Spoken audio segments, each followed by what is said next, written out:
Director Regional Corporation IIIT for East and Southeast Asia, Kuala Lumpur.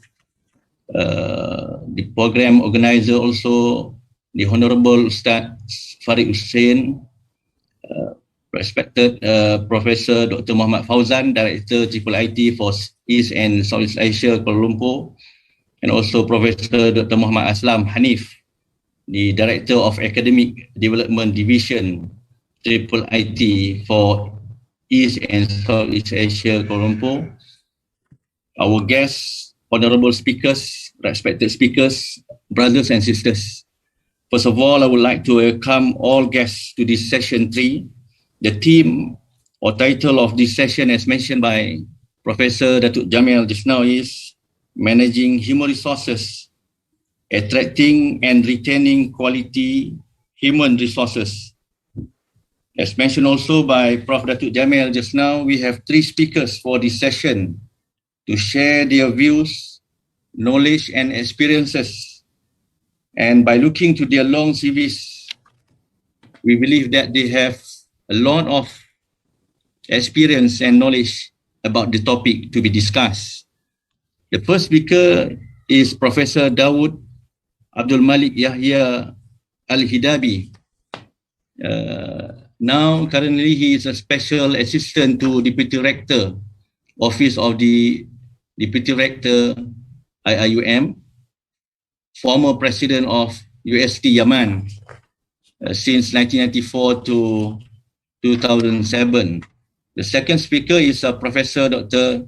CAMAR UMPA, the founding President and Chairman of the Board of Trustees of RC-AKICFI, International College, Marawi City, Philippines, and he was formerly President of Mindanao State University, Marawi City, from 1999 to 2005.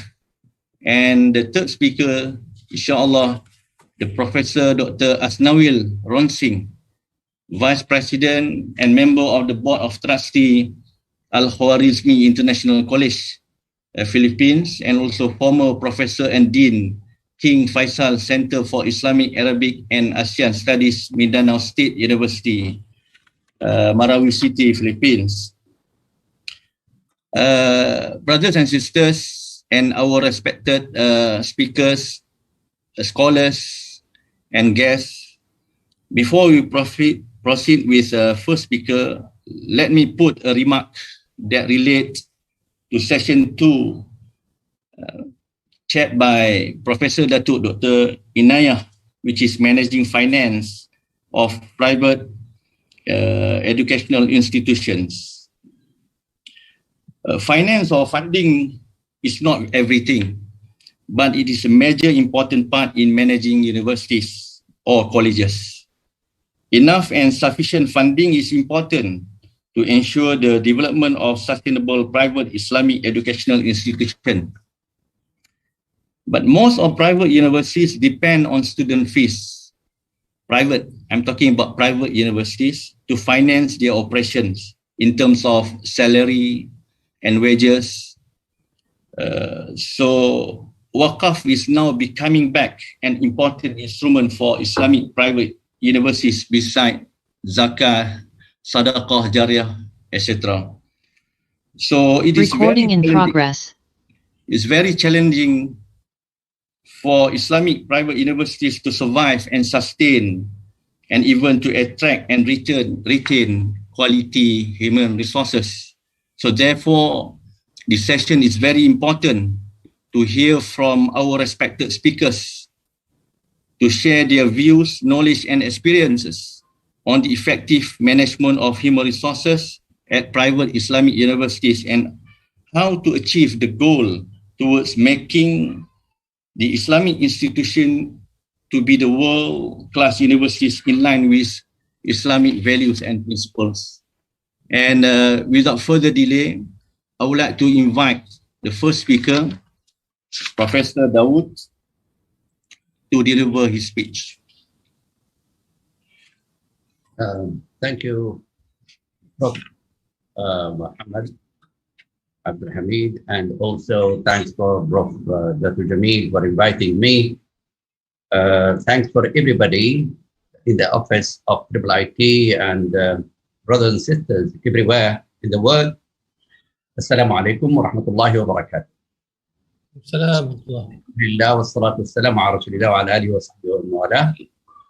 I have to stick to the title of the topic, Managing Human Resources, Attracting and Retaining Quality Human Resources. But you will discover later that I have changed the name Human Resources to something else.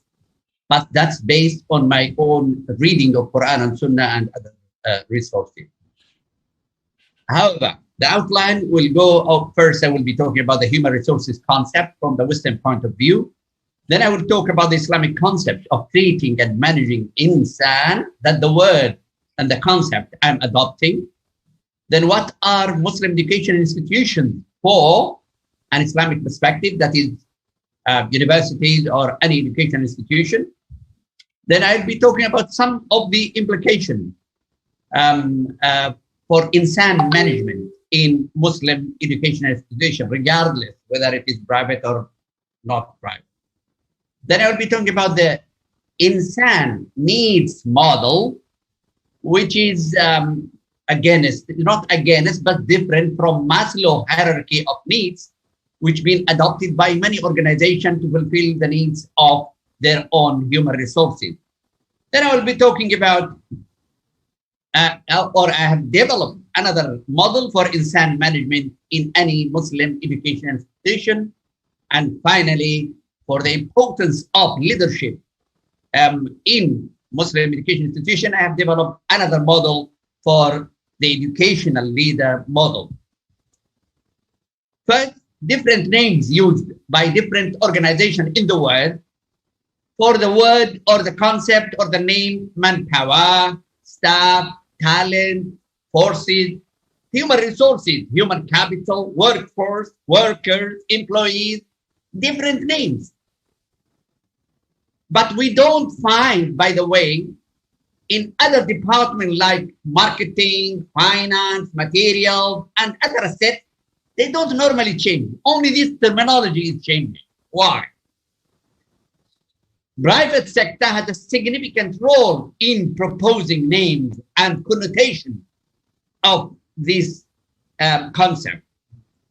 However, the names are based on the leadership style, values, leaders' philosophy, organizational culture, and other factors. But mainly I will be focusing more on the leader and the philosophy of the leader and the philosophy of the organization itself.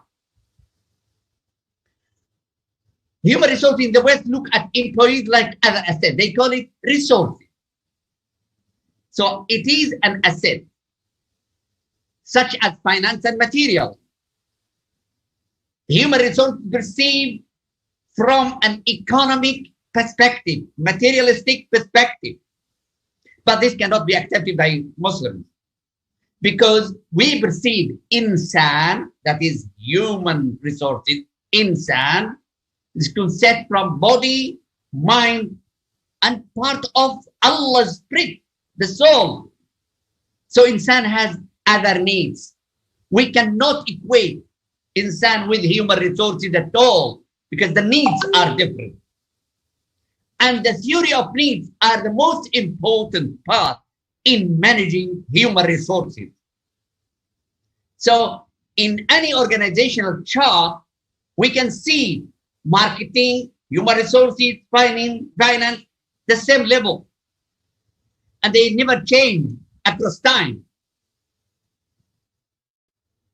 But human resources change across time. So the philosophy of human resources management, that is assumption, what our assumptions about human beings. His or her beliefs. It depends on the nature and needs and value which determine how people should be treated and managed. So it becomes imperative to know the nature of people, what we call now human resources, and their needs, because that will influence how we are treating the human resources in any educational institution. Human resources philosophy is sometimes explicit and occasionally implicit in the mind of decision makers. You can see that some of the institutions, the policy, the regulation are the same. When the leader change, the whole way of managing people change, despite the fact the policies are the same.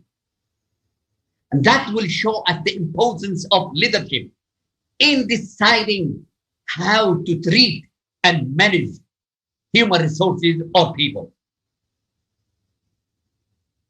So we have to think carefully about the implicit philosophy of leaders and organizations which manage human resources.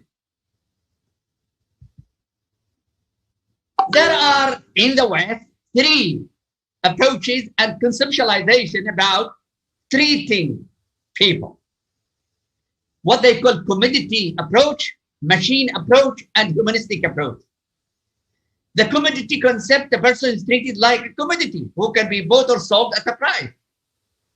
The machine concept, a person is treated as a part of a machine, which could be fitted like any other part. In both concepts, people can be hired and fired through money. This approach is an economic approach. It's a materialistic approach. However, we started to hear nowadays humanistic concept, which is based on the idea of human needs and values. So employees are seen not merely as economic assets valued primarily for their productivity, but as people with complex needs and desire for meaningful and varied daily tasks. But we might think it is good concept. No, it is not. Why? Because Western humanistic philosophy reflects the belief in human dignity and science, but not religion at all. It believes that human experience and rational thinking provide the only source of knowledge and moral code. So ethics and morals are based on logic and measured phenomena. That is what they call positive science. They reject the idea of revealed knowledge. Human problems can be solved only by reason instead of religion. It focuses more on individual liberty. So they give more the lust and desire of the individual, more emphasis than the needs, not only the individual, even the society. So the Western humanistic approach was a form of rejection to the Catholic religion in the past, particularly in the 14th, 15th century, where they think morality is based on economic and scientific reasons. And this is the capitalist philosophy anyway. I'll just give you a case study was published recently about how management philosophy and human resources are related and how human resources management philosophy and people's attitude and performance are related. A study of the impact of management philosophy on human resources practices and employee attitudes and performance in two Chinese manufacturing organizations. This case study, they studied two manufacturing companies in China which produce the same product for export with the same size of labor, which is around 3,000. The labor are all Chinese. The only difference is that one of them followed the American philosophy of management and the other followed the Chinese management philosophy. The first one is part of an American company. Amazingly, the results were the American one has a negative impact on staff or employees' attitudes and performance. Whereas Chinese philosophy has positive impact. And simply they explained it that management philosophy it was consistent with the workers' culture. That's the beliefs, values, and attitudes of the Chinese workers. So now, what we should think about, we have to conceptualize insan as it was revealed in Quran and Sunnah, instead of the philosophy we borrow and follow from the West, in order to be more effective in managing our own people in our own institutions. So then insan management based on Islam in a Muslim education system will have a unique way of treating human beings because it reflects the Muslim people's culture.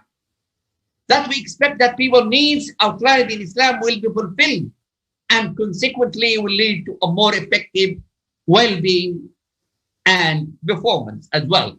So it will work in a very balanced manner in improving the well-being of insan or human being or people, and also the well-being of the institution as well as the well-being of society.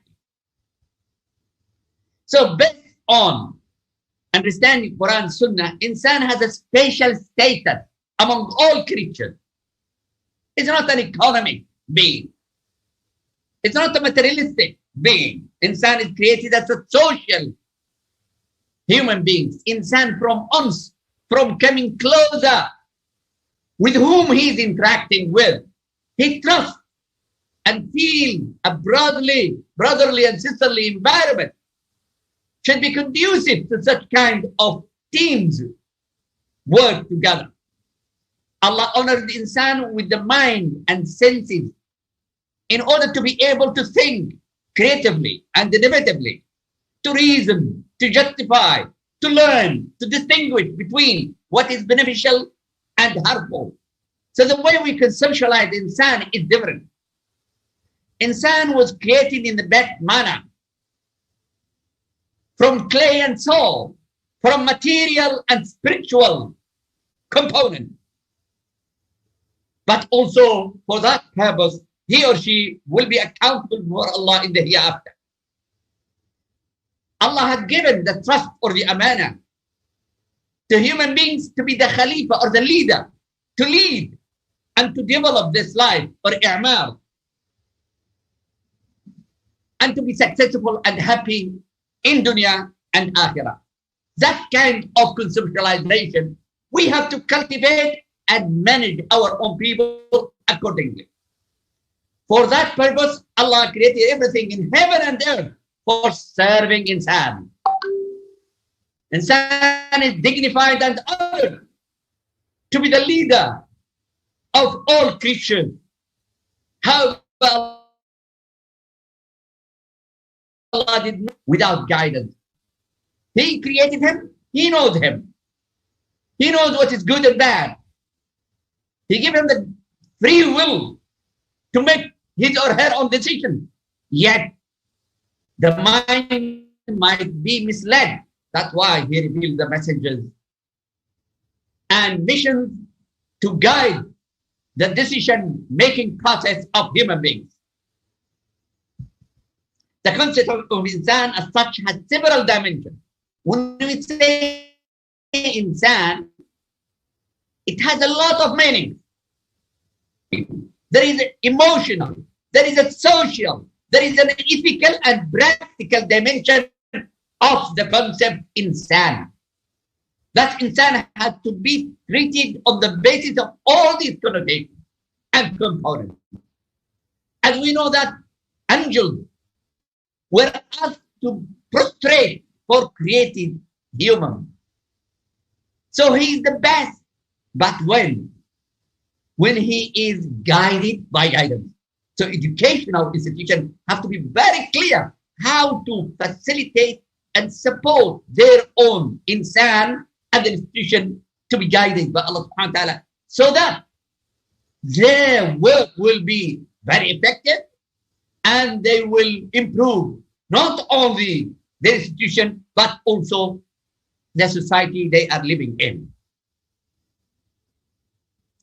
So, as you can see that the word insan is better concept rather than human resource. It's not an asset. It's an ordered and dignified human being. Insan, the word insan mentioned in Quran 71 times. Bashar, mankind, 37 times. It means that it is used mostly in the Makki surah. Once the Prophet moved to Medina, then the new concept, believers or mu'minun, came in. So, insan, if he is guided by belief, he will be a person who is guided. That is a believer. So, insan has dual nature, materialistic and spiritual. He is characterized by being able to be Khalifa and leader, and we have to cultivate that and activate.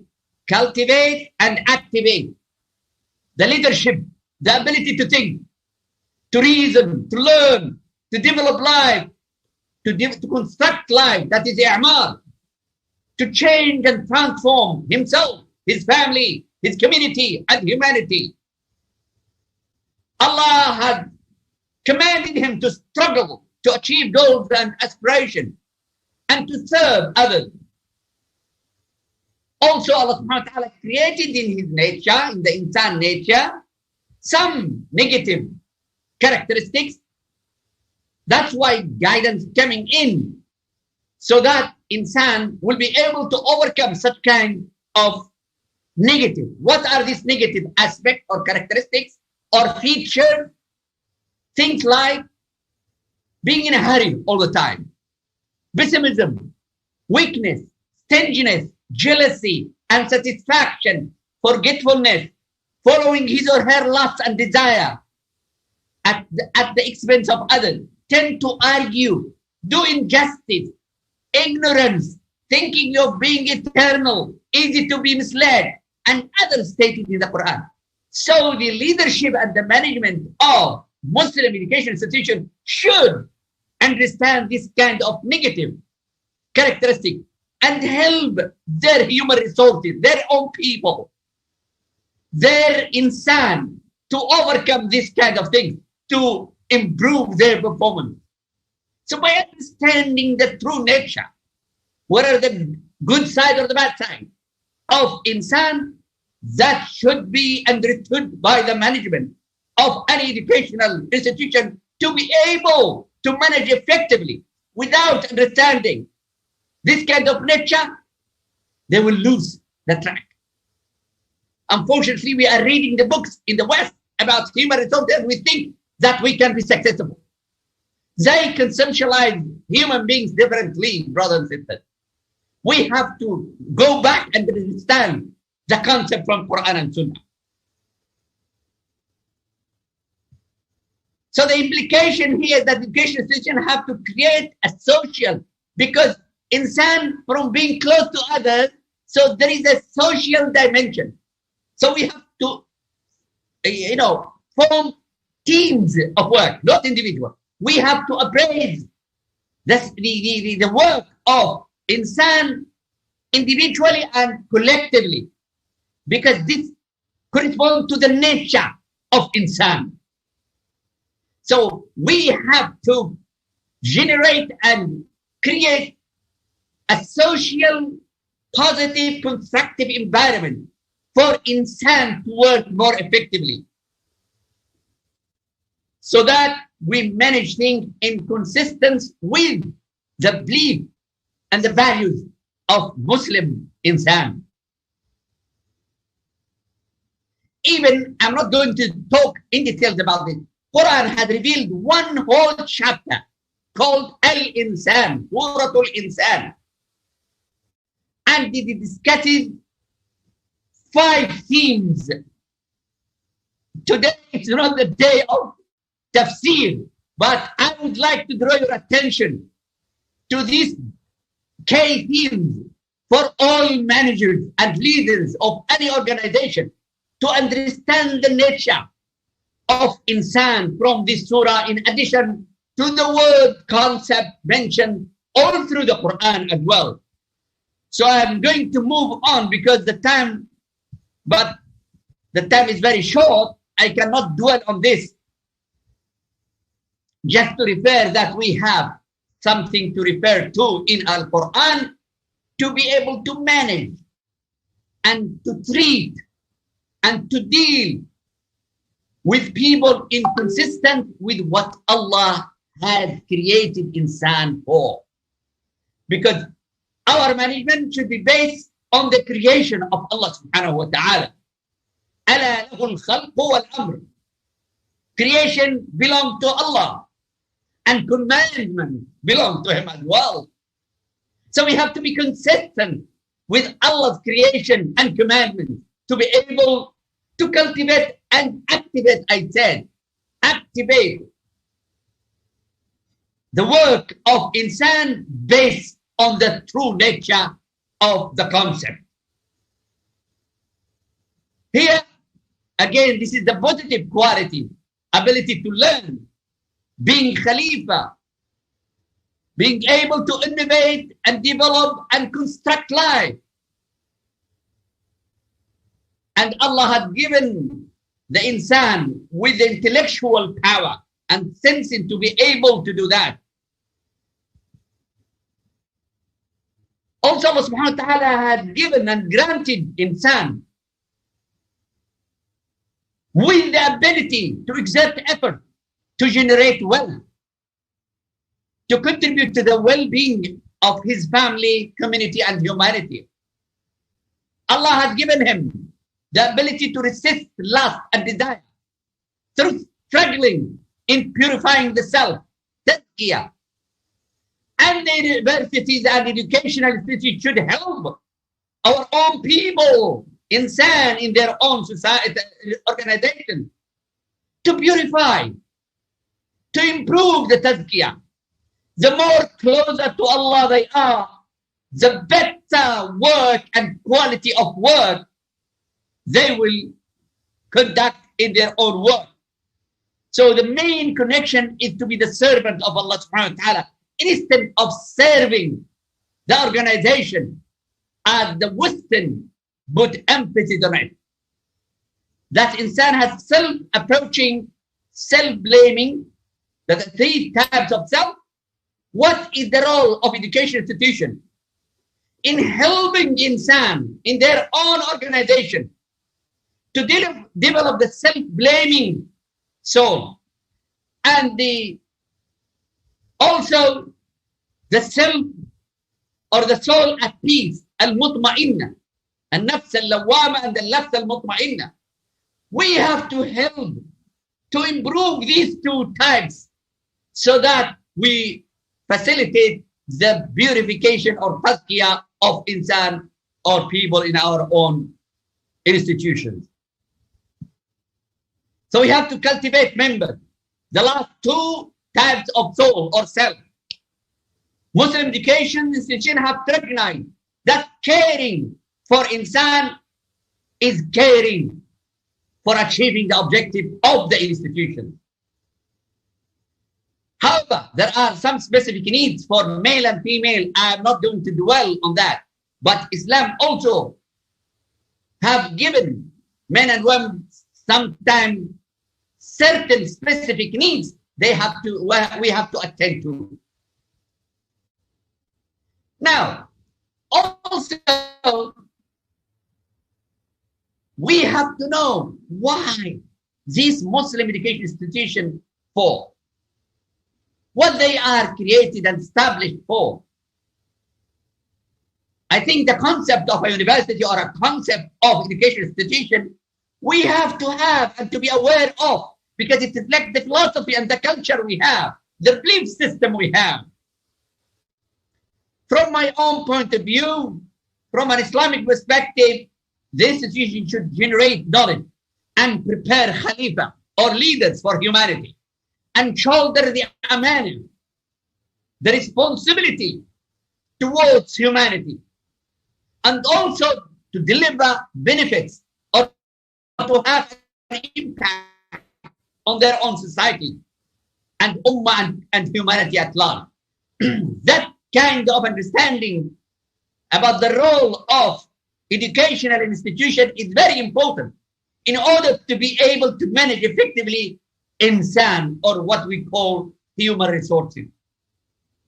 The Muslim educational institution has to contribute to the well-being of insan first, including learners, teachers, administrators, community and humanity, through the engagement of insan with all types of insan at the university or education institution, in the institution locally and internationally.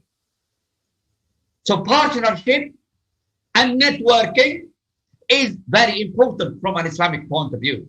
Education institutions should have an impact and also transform society to prosper and success. That is the concept of i'mar, the construction of life. So the role of education institution have to be concerned with insan inside and outside the education institution. Physically, mentally, emotionally, socially, spiritually, ethically, and economically. They have to have competent and ethical leadership, and that I should emphasize. They have to have competent and ethical leadership and management to be able to perform and fulfill insan needs. Whether we like it or not, policies alone is not enough. You need those who will act upon these policies in a very just manner, in very ethical manner, based on understanding the nature of insan. Education institutions have to be flexible and adaptable to the changes across generation, context, and time. Because everything is changing. Quran and Sunnah given the framework, and we have to exert our mind and heart within that framework and be relevant to our time and context. Education institutions have to put special position in their organization chart. Now you can see human resources just like finance, like marketing and so on. It should be near the top in the organization chart. It's honored and dignified by Allah. And we equate insan with finance and material. The position should not be like finance and marketing or any other department or directorate. Education institution should avoid dealing with its people as commodities or machines. Unfortunately, nowadays, we hear that people talking about human resources like money, and they take action based on money. It is unfortunate they put money first. And I would like to draw your attention that people make money. Money does not make people. You can appoint somebody at the top of an organization without being able to generate money. He cannot function. She cannot function. We need the right people, ethical people in the top management to be able to improve organization and educational institutions. Education. Professor Dawood, you have 5 minutes. Okay, thank you. So we have to select people on the basis of competency and ethics. And we have to develop the university or the education institution to fulfill the needs of human beings, and I will show you the needs.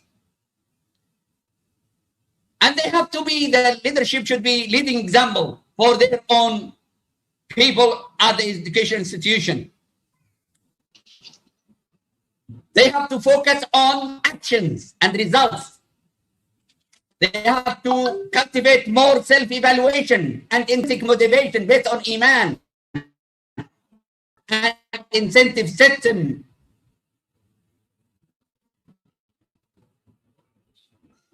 They have to base that workers or insan consider his work at the institution as a kind of worship to Allah subhanahu wa ta'ala. That worship and ibadah and dhikr should be the environment we have to have.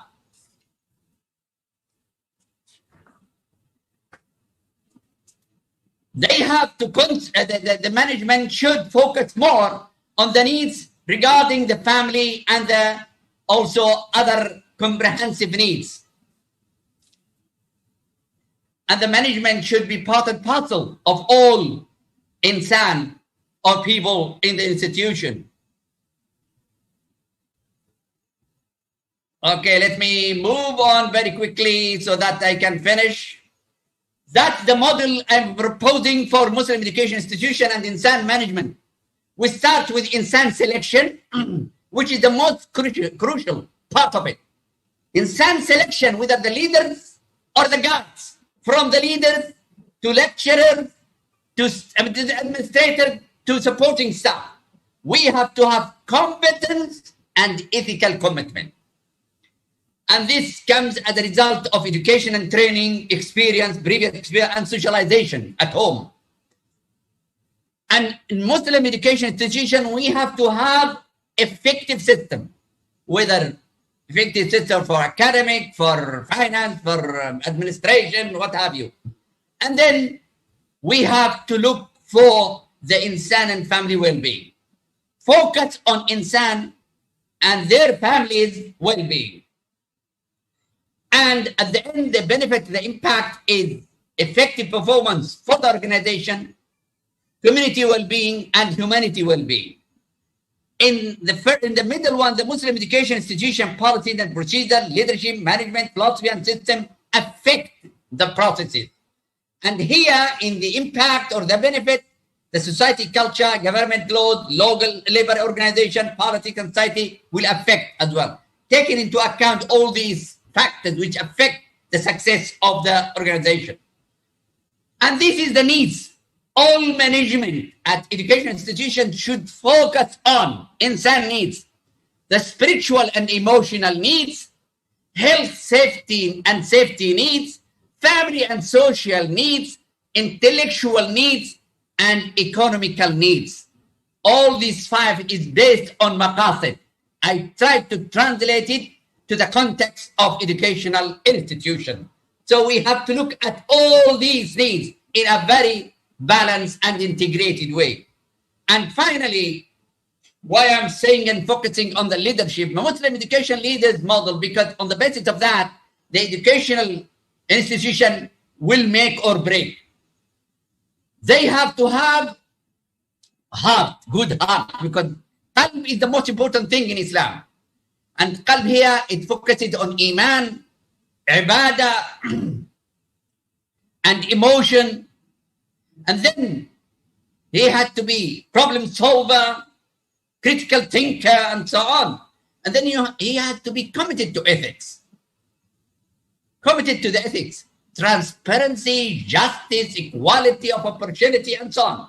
Then he had to have personal and social traits. And that needs another session.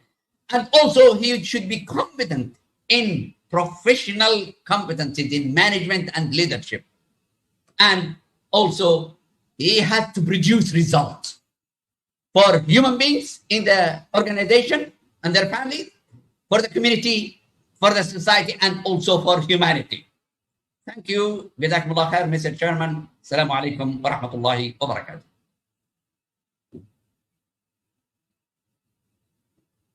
Waalaikumsalam warahmatullahi wabarakatuh. Thank you, Professor Dawood. Very interesting discussion and speech by Professor Dr. Dawood, and he introduced two models of what we call insan's models and Muslim education model. Thank you very much, Prof. Now we invite the second speaker, Professor Dr. CAMAR UMPA.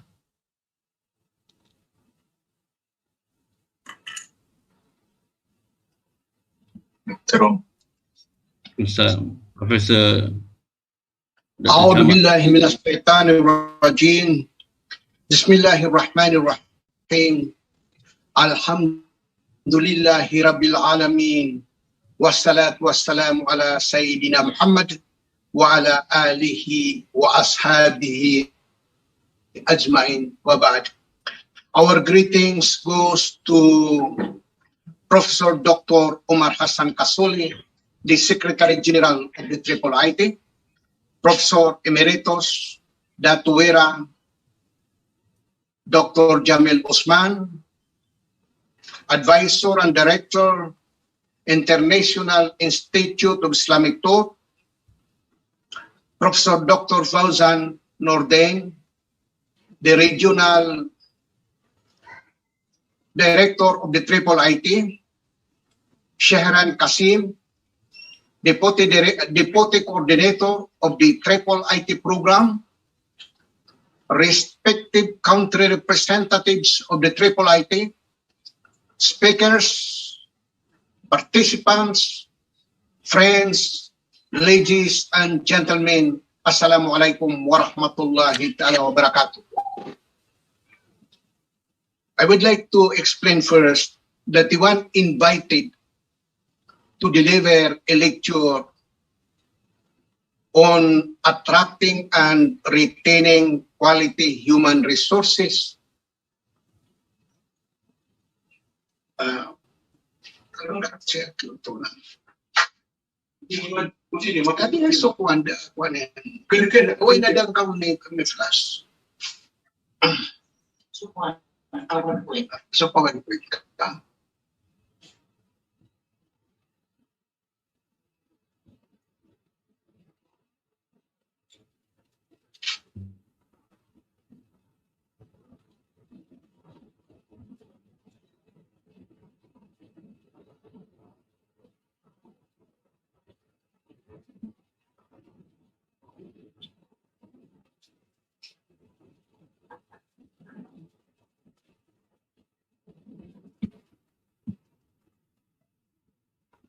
Quality human resources is Dr. Amar UMPA, the former president of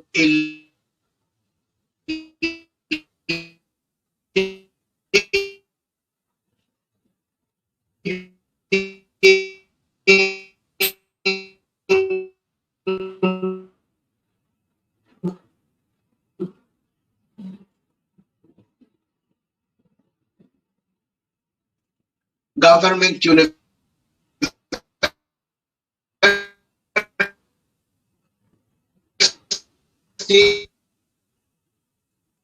all IT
So you lost.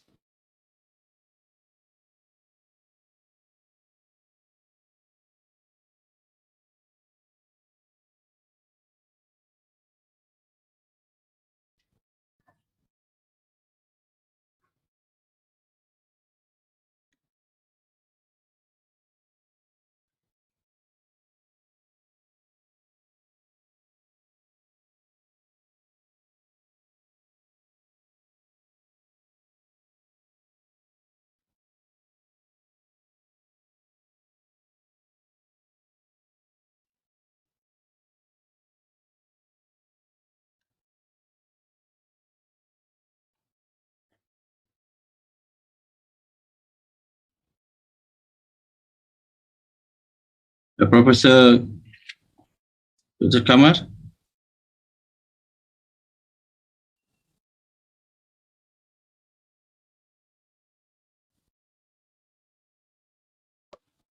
Prof. Muhammad, maybe we move to next speaker.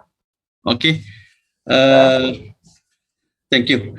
Because we lost the internet, I think from the Dr. CAMAR. Now we proceed to the, before we wait for Dr. CAMAR, we proceed to the speaker 3. The third speaker is Dr. ASNAWIL. Dr. ASNAWIL will be sharing presentation with Mr. Shamal, actually.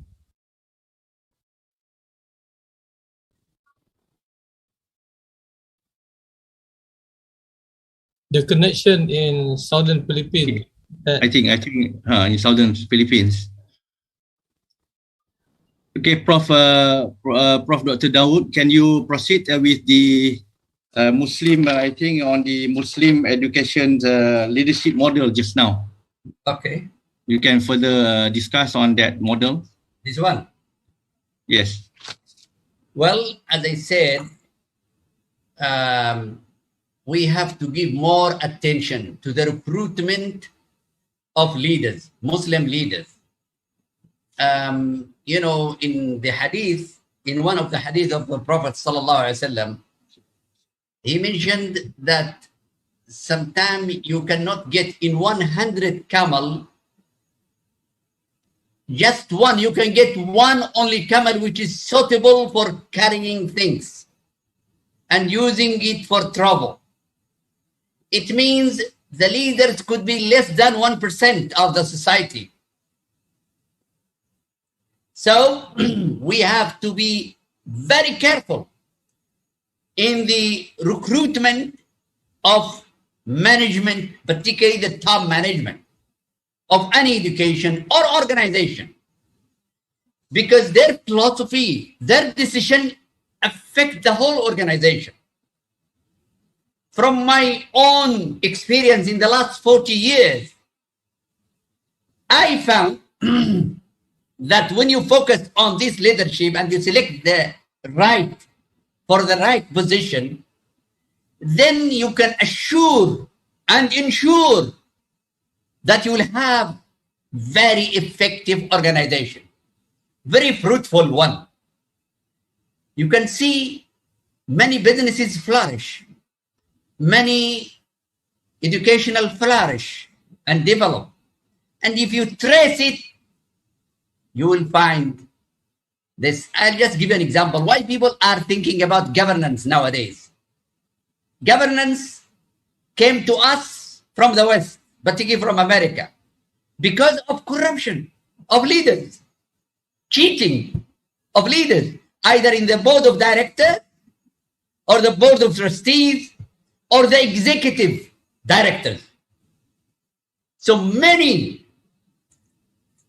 like Enroll company, you know, they went bankrupt simply because of unethical practices.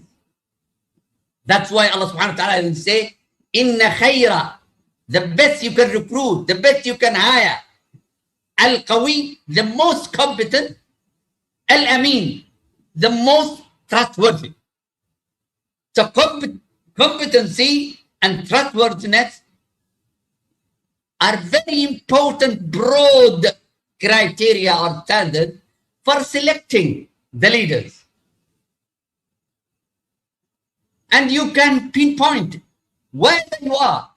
If you see any successful organization, you see this, the management, the team who manage this institution are very good. But if they are fighting each other, if they are unethical, if they are not competent enough, so you don't expect much, even if you have the best policies, the best bylaws, the best system. And here, with this model, I try to look at the books of Tazkiyah, Quran and Sunnah, and try to make inferences. What are the most important components of a leader? And they came up with 6 components. Number 1 is the heart. And when we say the heart, the Prophet ﷺ said, Ala wa inna fil jasadi mudghah. There is one organ in the body. If it is sound, the whole body is sound. And when we say heart, people confuse it, misunderstand it. They think it is only emotion. Heart, it is emotion. No. In Quran, it doesn't say so. It say emotion, and the most important is thinking. لَهُمْ قُلُوبٌ لَا يَعْقِلُونَ. They have heart, they don't think. So the brain and the heart are connected. But the one who controls thinking process is the heart. So number one is the heart. So belief is in the heart. Intention in the heart. Decision making in the heart. Emotion in the heart. Then you have the mind, which distinguish us from animals. And there are more than 500 ayah talk about the functions of aql or thinking. More than 500. It means it is important. Without it, we cannot distinguish between good and bad. So a leader have to have a very good thinking power, who can, troubleshoot the problems, and he can quickly understand the context, and he can or she can make the right decision. Then the third component is ethics. And when we say ethics, in Islam, it has a completely different connotation. Akhlaq in the West, they call it values, and ethics is the principles which help you to make decisions. In Islam, no. Akhlaq, it is relating in belief system, intention, decision, as well as actions as well, until it becomes a habit. So is the style of life. Akhlaq is your style of life. So if you are honest, for instance, it's your way of behavior, normal way of behavior. You are honest. Everybody knows that. Not because you have something inside. No. Your behavior, your practices, you are committed in your action to akhlaq. That is the true meaning of akhlaq. السجية أو الطبع التي لا تنفك عن صاحبها. So it's a way of life. If you are generous, it is your way of life.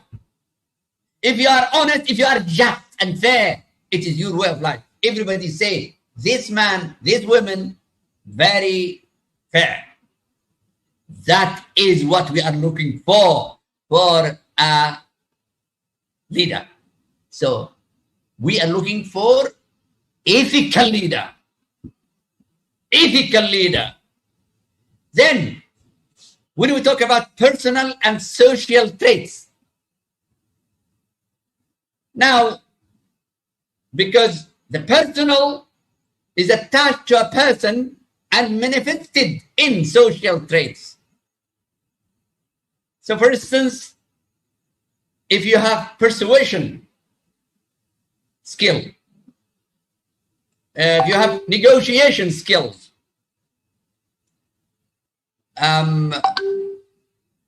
so we need a person, if you have the courage to make decision, that's a personal one. But if you have sabr, patience, that's a social one. So there is a list. If you read the sunnah of the Prophet, the seerah of the Prophet, you will know what are the personal and social traits of a leader without even reading books. I'm not saying you should not read books of leadership, but we have a leader who was an ideal leader. Have we read the seerah of the Prophet from that perspective? Leadership for our organization.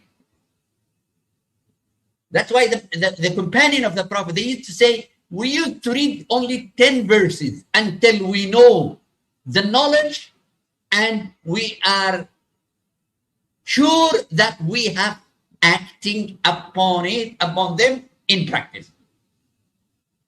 We read the Quran, we read the Seerah, but without reflection, tadabbur, without reflection. And even if we reflect it, we don't act. So we are looking for these kind of personal and social traits which inferred from Al Quran Sunnah and also learned from all the Western literature, which is a good wisdom, which does not go against our own framework. Hikmah. So that's a fourth component. Then we come to the professional competence. You might be a good professor.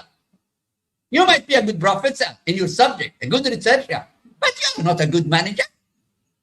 Some government, they think professor means a good leader. That's not. We can look at many people who are very good in publication and doing research, but they cannot manage even their own department. That's why the Prophet ﷺ, Allah has created people for their own purpose, what they are good at. So it is our duty is to select according to the position, the function, the competence, and akhlaq. These four characteristics. In order to recruit the good leader, make sure that you selected the right person for the right position, for the right function, and he or she is competent for that position, and he or she is committed to the akhlaq. Now, professional competence, it means you are talking about managing an institution. You should have the knowledge and the skills of management and leadership. And this could be learned, part of it. Some is related to personal and social traits, some related to learning. So we have to help our own leader to be trained. We have to develop their capacity in the knowledge and skills of management and leadership. And what you are doing now is a kind of professional development. That kind of things will ring a bell in the minds who are mindful, who want to learn and are humble to learn and to act upon learning. And finally, the last component is the impact. Because as we know, the Prophet ﷺ taught us dua. Allahumma inni a'udhu bika min ilmin la yanfa'. Oh Allah, I seek refuge in Allah from a knowledge without benefits. Educational institution claim that they are the house of knowledge. Well, knowledge should move to the realization of benefits. Benefit to whom? To the people in that institution, to their families, to their community, and to humanity at large. So one of the criteria of evaluating and assessing the leadership, and when I say leadership, I'm not talking about one person. I'm not talking about the team who are leading the institution. Of course, the most important is the number one, but also you're talking about the team. In Islam, we talk about the team. We are social beings. You cannot achieve anything without a team. And this team should be harmonious. They work in harmony. And this, the effective team, they have to be questioned and be accountable for their work, what they have achieved, what impact they have done for student, teacher, administrators, supporting staff, community, society, Muslim Ummah, humanity. They have to be questioned. Otherwise, they are not accountable. Insan must be accountable because he had the mind and soul. Allah had given him great ni'mah, great bounties and graces. So, Professor Dawood, I got signal from organizer. okay. How about Professor CAMAR, Philippines? Thank you, brother. Okay. Professor Dr. CAMAR, can you continue?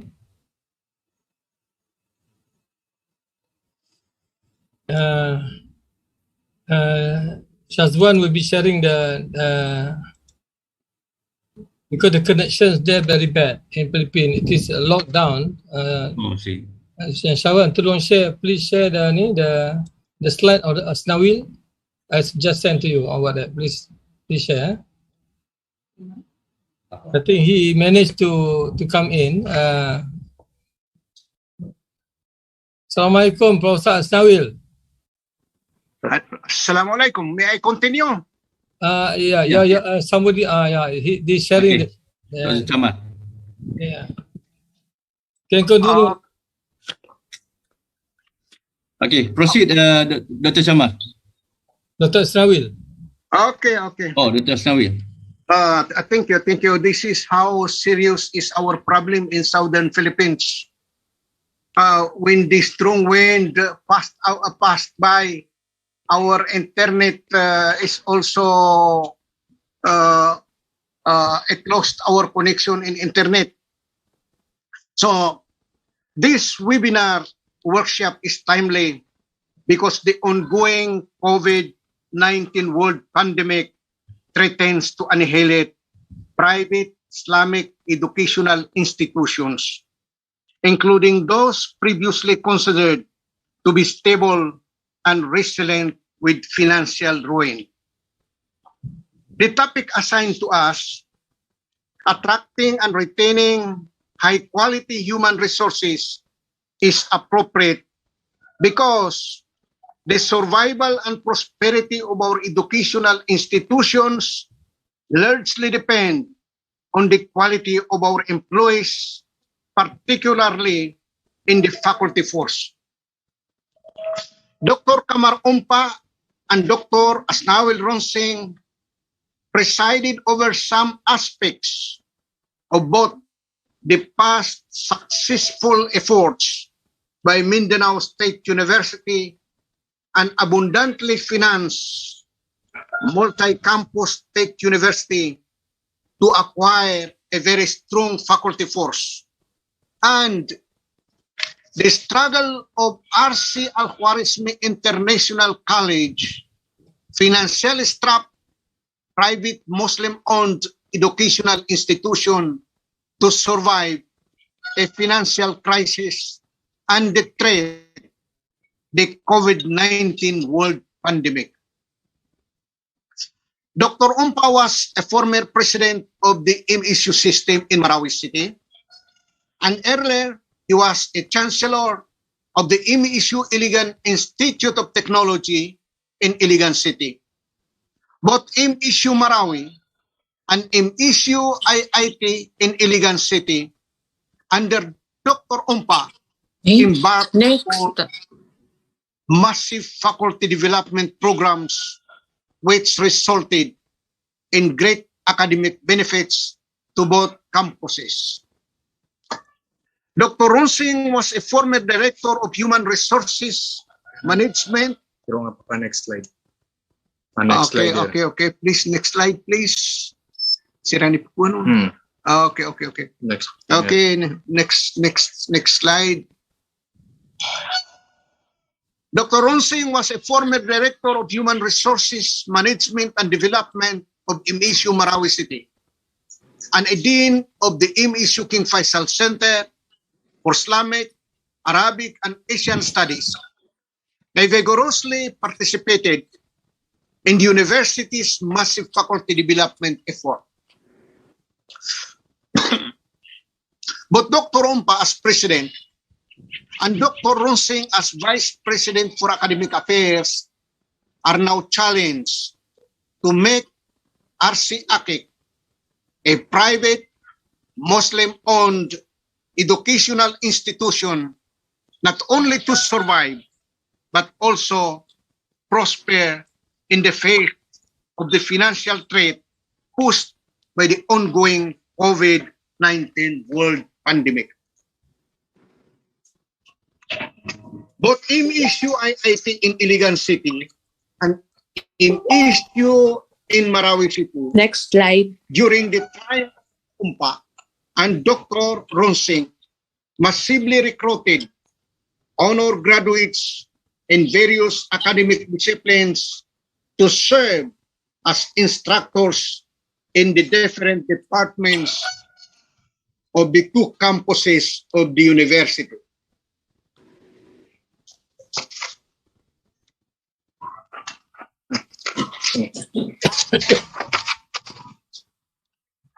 This massive recruitment of faculty members was facilitated by salary standardization law, which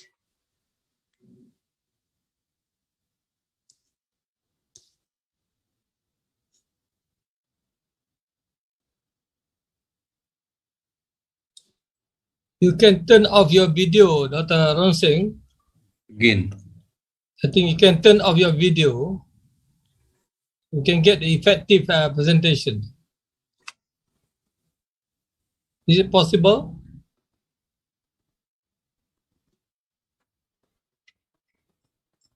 Turn off your video. I think it's stuck already, Datuk. Ya, yeah. Sebab dia pakai video tu heavy lah sikit.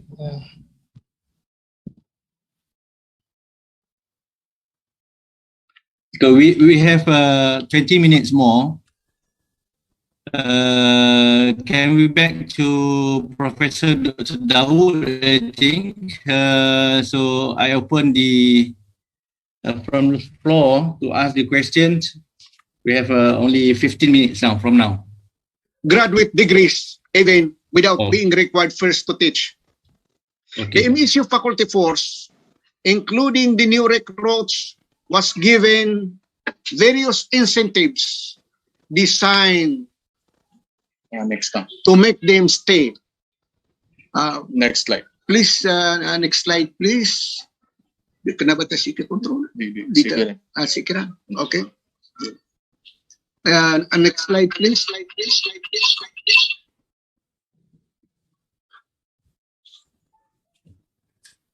Like attendance in academic seminars.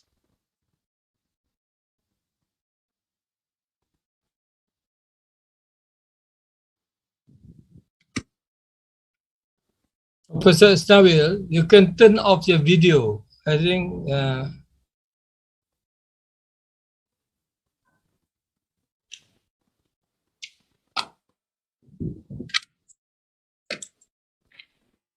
Government insurance, GSIS, housing, pag-ibig, and health, PhilHealth programs, which provide them both long-term protection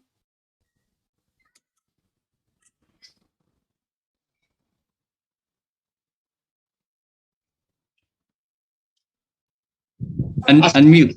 chairman, college secretaries, technical staff, it's better. assistant with corresponding honoraria for additional work.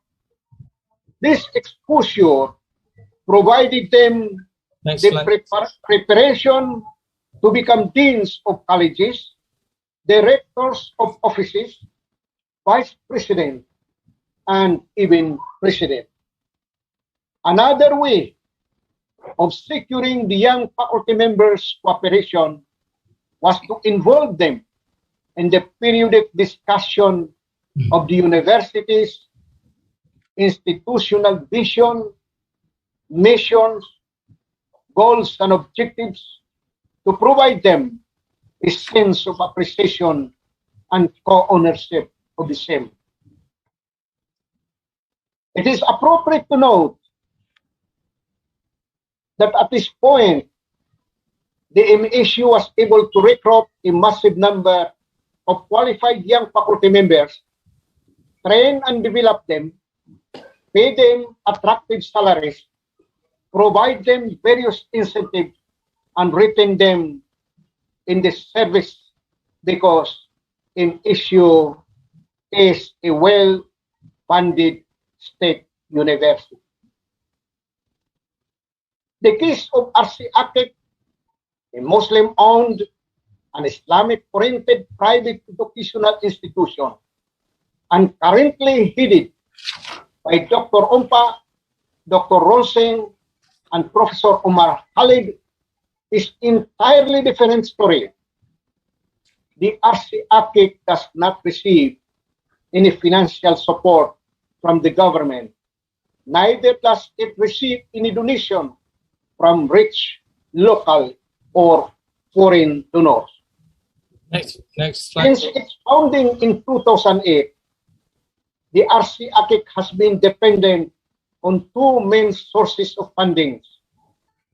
First, tuition fees paid by its students and contributions from members of the RC-AKIC Foundation.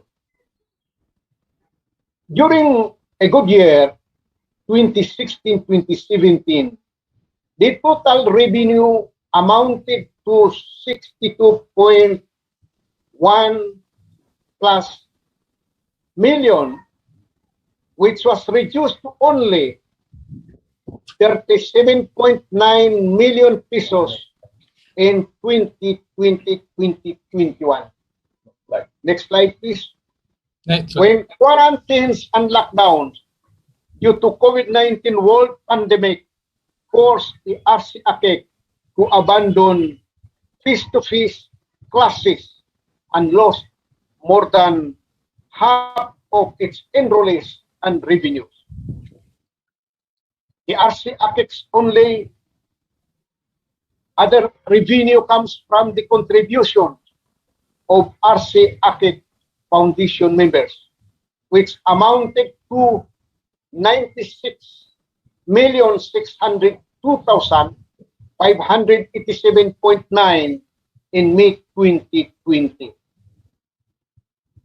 During the normal times, before the advent of both COVID-19 world pandemic in 2020 and the Marawi siege in 2017, the RC-AKIC was earning barely enough money to pay the low salaries of its employees, which were behind those received in government schools and universities. The RC-AKIC's salary structure was not seriously disadvantaged when it started operation in 2008, and its salaries were only slightly lower than those in government, but definitely higher than those of other private schools in Marawi City. But several series of annual salary increases in the government left the RC-AKIC unable to cope with the growing salary gap. As a consequence, many RC-AKIC instructors transferred to the government schools like MSU. This financial disadvantage now prevents RC-AKIC from hiring good graduates of MSU and other leading universities in the region. Lack of funds also prevents RC-AKIC from offering faculty scholarships to its recruit and other incentives like those offered by the Mindanao State University. Next, please. It is obvious that RC-AKIC cannot embark on any meaningful faculty recruitment, development, and retention without first improving its financial situation. Thus, in the recent meetings of its Board of Trustees, the RC-AKIC leaders approved the creation of a business entity called One Inc., which shall be dedicated to provide financial support to the operation of the RC-AKIC. The One Inc. shall be registered as business corporation with an initial capitalization of 15 million pesos drawn from the contributions of all RC-AKIC Foundation members. Next slide, please. This seed money will be invested in various businesses, provided that at least 50% of its earnings will be donated to RC-AKIC's operation, including faculty salaries and benefits. Only the remaining 50% of earnings will be reinvested or used by the 1N for other purposes. The RC-AKIC and the 1N shall be two entities dedicated to support each other. The memberships of the two groups are identical for now, but in the future, it may open up to new membership who satisfy the minimum requirements of membership. While RC-AKIC shall manage the school, the 1N shall manage the businesses, but the two entities shall support each other, while the 1N will donate half of its earnings to the RC-AKIC. The latter will also provide business opportunities to the former whenever possible. The two entities may collaborate on some common projects for their mutual benefits. The 1N will initially seek to acquire a big tract of prime land to develop and earn income. Already, the 1N is in possession of an 8,075 square meters of land along the new diversionary road from Marawi City to Iligan City. This is a high-growth area which is ripe for development into mixed commercial uses. Additional school buildings for RC-AKIC may be constructed in this land to house RC-AKIC Basic Education Department. The 1N may also construct in this lot some dormitories for students and flats for employees. There shall be commercial places to house various shops like groceries and supermarkets, restaurants and big shops, appliances and drugstores, and other businesses. If an additional area can be acquired, the 1N will construct markets. If more capital can be accessed in the future, the 1N will engage in the other forms of businesses, including joint ventures, construction, hardware with partner businessmen. Senior RC-AKIC managers, including its 15-man board of trustees, are experienced professionals and business persons. They are united in Islam in their commitment to support RC-AKIC. We will discuss, plan, and make RC-AKIC not just survive, but also prosper as an educational institution.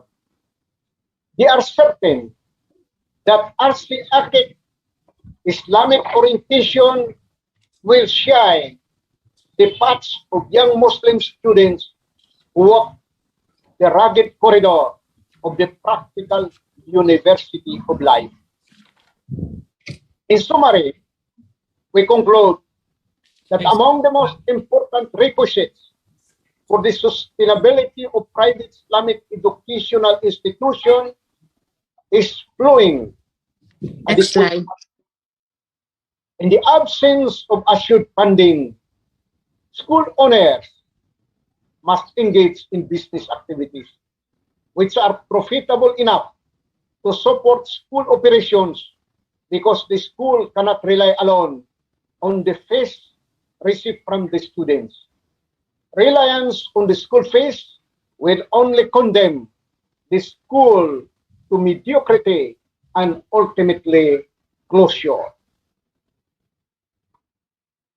When funds are adequate, the school may draw from the experience of rich private institutions and successful government schools to perfect a strategy for acquiring a very competent and loyal academic force. We suggest the following general steps. Recruit the best talent available, like holders of graduate degrees from reputable universities. In the absence of advanced degree holders, recruit honor graduates, but send them to obtain graduate degrees. In the actual required recruitment process, give weight to evidence of Islamic knowledge, values, and inclination. Pay the faculty recruits the high salaries affordable, preferably higher than in government and rich private schools. Implement a regular faculty evaluation and promotion scheme. Provide faculty members incentive to secure their loyalty. Involve faculty members in institutional planning and re-examination of visions, missions, goals, and objectives. Provide continuing professional and academic growth. Grant adequate research money. Tap faculty members for additional academic and administrative responsibility with additional compensation. Always emphasize that a mission to promote Islam distinguishes the RC-AKICFI from both government and secular schools. Invite a select group of faculty members to become school owners. Imbue them with school visions, missions, goals, and objectives. Again, Next slide. thank you and Assalamualaikum warahmatullahi ta'ala wabarakatuh. Waalaikumsalam warahmatullahi ta'ala wabarakatuh. Thank you very much to Dr. ASNAWIL RONSING. We have 5 minutes more. Then I would like to invite from the floors to ask questions. I will check from the chat box. One question that I got from the chat, how to ensure qualities from the recruitment exercise? I think this question can I pose to Professor Dawood?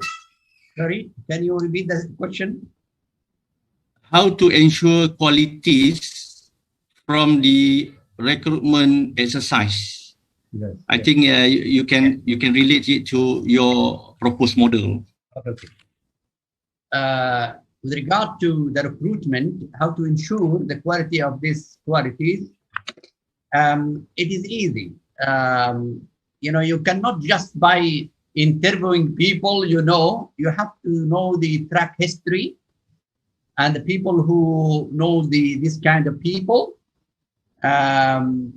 You would be able to discern and to know the qualities, whether that he's competent. Also, you have provisional.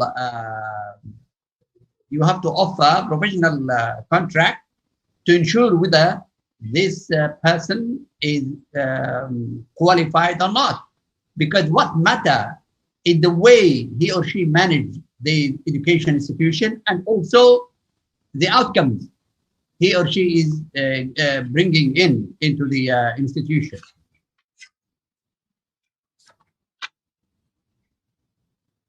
Okay, I think most of the questions are common questions. I would like to pose one question from me. If if you allow me to ask question from the moderator, Prof. Dawood. Yes, please. About your two models, how these two models can be applied to attract human resource at private, not public universities, private universities.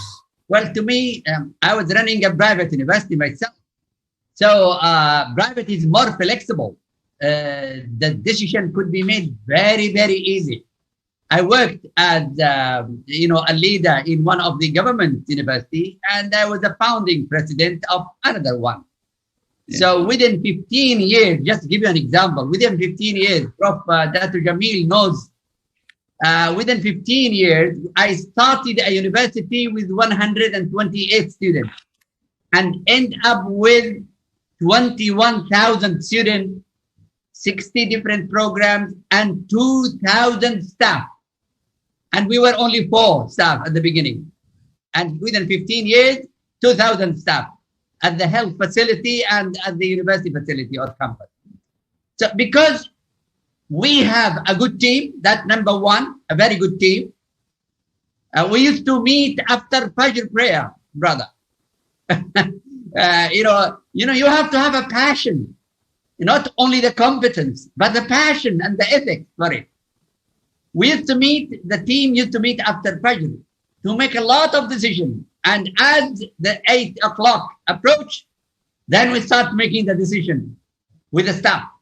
And we monitor on weekly basis what we are achieving. That's why we achieved within 15 years to become the top university in the country. So I think if you have a good team, I think you will be able, inshallah, with the passion, and you enjoy what you do.